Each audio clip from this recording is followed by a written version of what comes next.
श्री स्वामी समर्थ. स्वागत आहे तुमचं आपल्या यूट्यूब चॅनलमध्ये. आज मी तुम्हाला आई भगवतीची आणि देवी लक्ष्मीला प्रिय असलेली एक सेवा सांगणार आहे, कवड्यांची सेवा. तर का करायची ही कवड्यांची सेवा, हिची सेवा कशी करायची, ह्या कवड्या अभिमंत्रित करून कशा ठेवायच्या आणि त्याने आपली धनवृद्धी, घरात संपत्ती, भरभराट कशी येते त्याबद्दल सर्व माहिती व्हिडिओ शेवटपर्यंत नक्की बघा. तर ह्या कवड्या असतात अशा, आणि ह्या कवड्या तुम्हाला देवीसमोर अभिमंत्रित करून ठेवायच्या आहे. त्या कशा ठेवायच्या आहे तेही सांगते, तर व्हिडिओ शेवटपर्यंत नक्की बघा. तुम्हाला आधी एका प्लेटमध्ये ह्या कवड्या धुवून घ्यायच्या आहेत, स्वच्छ करायच्या आहे पाण्याने, आणि त्यानंतर त्या स्वच्छ पुसून देवीसमोर ठेवायच्या आहेत. पण ह्याआधी तुम्हाला धूप आणि दीप लावून घ्यायचा आहे. तर मी दीप लावलेला आहे, धूप लावते आहे आणि देवाला धूप दाखवून घेत आहे. तुम्हीही नक्की करून बघा. ही सेवा अत्यंत प्रभावी आणि शीघ्र फलदायी अशी देवीची ही कवड्यांची सेवा आहे. कवड्या माता लक्ष्मींना का प्रिय आहे, तर माता लक्ष्मी ह्या समुद्रातून प्रगट झालेल्या आहे आणि कवड्या ह्याही आपल्याला समुद्रातूनच मिळतात. त्यामुळे त्याचा माता लक्ष्मीशी संबंध आहे. आपण धूप दीप लावल्यानंतर ह्या कवड्यांचं पूजन करायचं आहे. ह्या अभिमंत्रित कशा करायच्या, तर ह्या कवड्या हातात घेऊन तुम्हाला देवीचा कमलात्मक मंत्र म्हणायचा आहे. ओम श्रीं ह्रीं श्रीं कमले कमलालय प्रसिद्ध प्रसिद्ध श्रीं ह्रीं श्रीं महालक्ष्मी नमः हा मंत्र आहे. हा मंत्र तुम्हाला नित्यसेवेच्या पुस्तकात मिळून जाईल. तर आपण धूप लावल्यानंतर तुम्हाला ह्या कवड्या त्याच्यावर अशा धरून अभिमंत्रित करायच्या आहेत. कितीही वेळेस म्हणा, 1 माळ जप करा, 3 माळ करा, 5 माळ, 11 माळ, जितकं तुम्हाला शक्य होईल तितक्या माळी ह्या कवड्या तुम्हाला घेऊन अभिमंत्रित करायच्या आहे. तर मी तुम्हाला दाखवण्यासाठी आता 11 वेळा म्हणत आहे. ओम श्रीं ह्रीं श्रीं कमले कमलालय प्रसिद्ध प्रसिद्ध श्रीं ह्रीं श्रीं महालक्ष्मी नमः. ओम श्रीं ह्रीं श्रीं कमले कमलालय प्रसिद्ध प्रसिद्ध श्रीं ह्रीं श्रीं महालक्ष्मी नमः. ओम श्रीं ह्रीं श्रीं कमले कमलालय प्रसिद्ध प्रसिद्ध श्रीं ह्रीं श्रीं महालक्ष्मी नमः. ओम श्रीं ह्रीं श्रीं कमले कमलालय प्रसिद्ध प्रसिद्ध श्रीं ह्रीं श्रीं महालक्ष्मी नमः. ओम श्रीं ह्रीं श्रीं कमले कमलालय प्रसिद्ध प्रसिद्ध श्रीं ह्रीं श्रीं महालक्ष्मी नमः. ओम श्रीं ह्रीं श्रीं कमले कमलालय प्रसिद्ध प्रसिद्ध श्रीं ह्रीं श्रीं महालक्ष्मी नमः. ओम श्रीं ह्रीं श्रीं कमले कमलालय प्रसिद्ध प्रसिद्ध श्रीं ह्रीं श्रीं महालक्ष्मी नमः. ओम श्रीं ह्रीं श्रीं कमले कमलालय प्रसिद्ध प्रसिद्ध श्रीं ह्रीं श्रीं महालक्ष्मी नमः. ओम श्रीं ह्रीं श्रीं कमले कमलालय प्रसिद्ध प्रसिद्ध श्रीं ह्रीं श्रीं महालक्ष्मी नमः. ओम श्रीं ह्रीं श्रीं कमले कमलालय प्रसिद्ध प्रसिद्ध श्रीं ह्रीं श्रीं महालक्ष्मी नमः.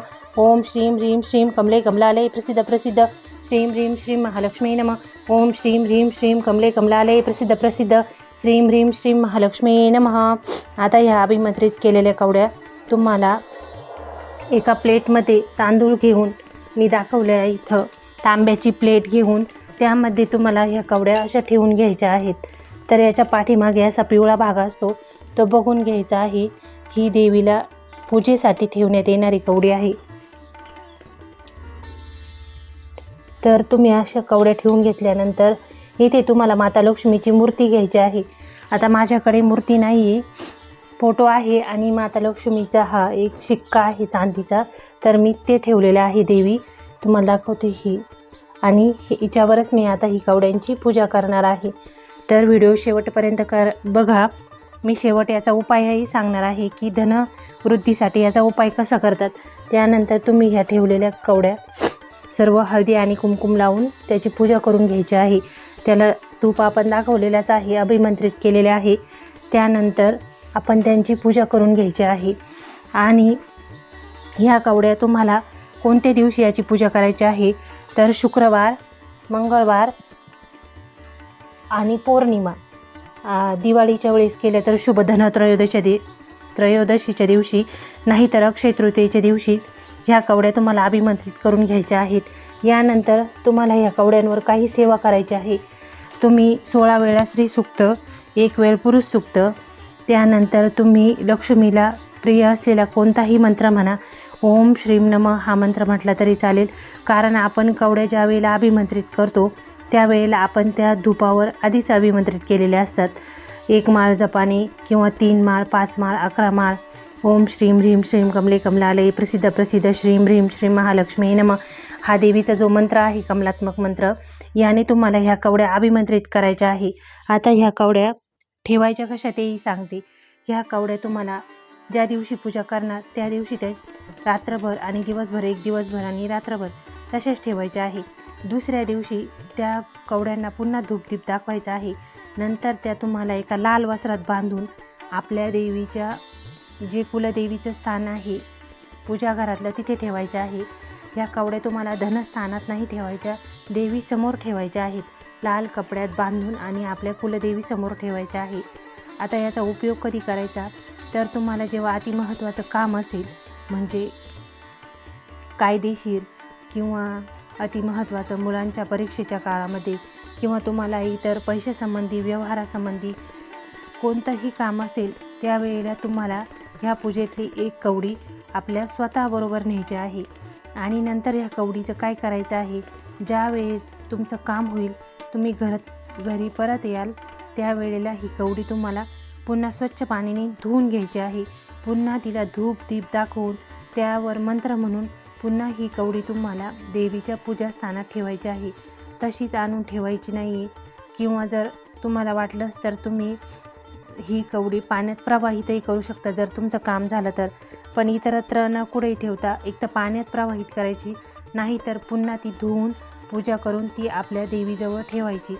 ह्या उपायानं काय होतं, तर ह्या कवड्यांच्या उपायाने एकतर माता लक्ष्मी प्रसन्न होते आणि दुसरं म्हणजे आपल्या घराची आर्थिक भरभराट आणि घरातली प्रगती होते, अन्नधान्यात वृद्धी होते.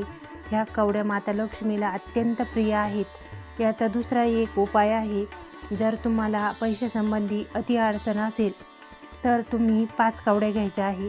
त्या शुक्रवारी घ्यायच्या आहे, स्वच्छ पाण्याने धुवायच्या.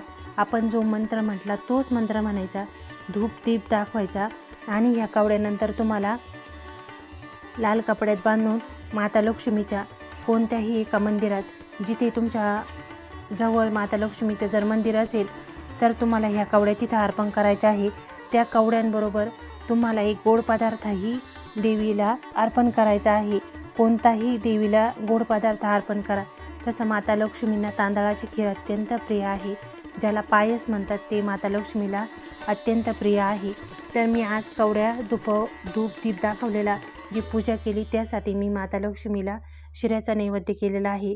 तुम्हाला ज्या दिवशी कवड्या अभिमंत्रित करायच्या त्याची पूजा करायची, त्या दिवशी तुम्ही माता लक्ष्मीला कोणताही गोड पदार्थ नैवेद्य म्हणून करा.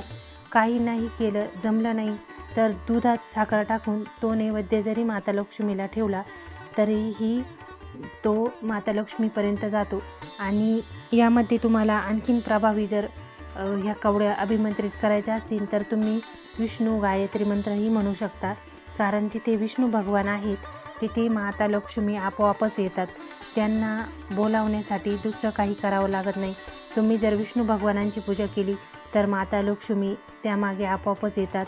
आता विष्णू भगवानांची पूजा कोणती करायची, तर महिन्याला जो आपण गुरुमाऊलींनी सांगितलेला आहे तो सत्यनारायण करतो. तो सत्यनारायण करायचा म्हणजे आपण एक प्रकारचं विष्णूंची सेवा करतो. त्यामुळे आपल्या घरात लक्ष्मी आपोआपच येते.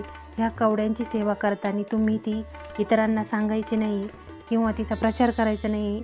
आणि ह्या कवड्या तुम्हाला कुणाच्याही नजरेत येणार नाही अशा देवीमागे, तुम्हाला देवीच्या फोटोमागे किंवा टाकामागे किंवा लक्ष्मीची जर मूर्ती असेल तर तिच्या मागे तुम्हाला ह्या कवड्या ठेवून द्यायच्या आहे.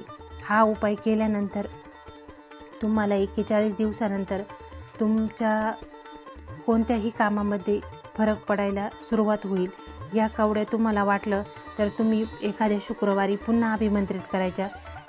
आपण जशी आता पूजा केली तुम्हाला दाखवली तशीच तुम्ही त्या दिवशी ही पूजा करायची आहे. आणि ह्या कवड्या तुम्ही अशाच वापरायच्या आहे.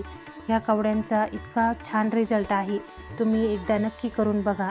आणि तुम्हाला जर माझी व्हिडिओ आवडत असेल तर चॅनलला सबस्क्राईब करा आणि ही कवड्यांची सेवा नक्की करून बघा.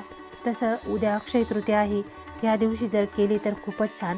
कारण उद्या अक्षय, कोणतीही सेवा केलेली अक्षय राहते. तर तुम्ही ही कवड्यांची सेवा नक्की करा आणि कमेंटमध्ये श्रीं नमः लिहायला विसरू नका. व्हिडिओ बघितल्याबद्दल तुमच्या सर्वांचे धन्यवाद. श्री स्वामी समर्थ.